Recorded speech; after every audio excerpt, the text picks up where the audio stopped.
दोस्तों किसी का कॉल आता है, आपके फ़ोन में कोई बजता नहीं है, आपके फ़ोन में आवाज़ नहीं आता है, तो दोस्तों उसके लिए करना क्या होगा। सबसे पहले आपको सेटिंग में जाना है। सेटिंग में जाने के बाद आपको जाना है साउंड एंड वाइब्रेशन पे। ये ऑप्शन मिल जाएगा। अगर ये नहीं मिलता है सर्च बार में टाइप कर लेना, फिर आपको इस पर क्लिक करना है।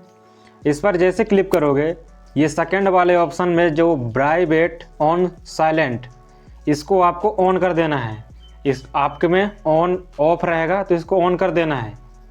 और सबसे नीचे वाला साइलेंट मोड, अगर ये साइलेंट पे ये ऑन रहेगा तो आपके में आवाज़ नहीं आता होगा, इसको आपको ऑन कर देना है। बाकी ऊपर वालों को आपको ऑन कर देना है और नीचे वाले को साइलेंट मोड को आपको ऑफ कर देना है। और इस मीडिया को आपको पूरी साउंड कर लेना है। बस इतना कर लेना है, आपके में आवाज़ आने लग जाएगा। कोई भी कॉल आएगा आपका टोन बजना शुरू हो जाएगा। तो बस आशा करता हूँ ये वीडियो आपको अच्छी लगी हो। अगर अच्छी लगे तो वीडियो को लाइक कर दीजिए एंड चैनल पर ना हो तो सब्सक्राइब कर लीजिए।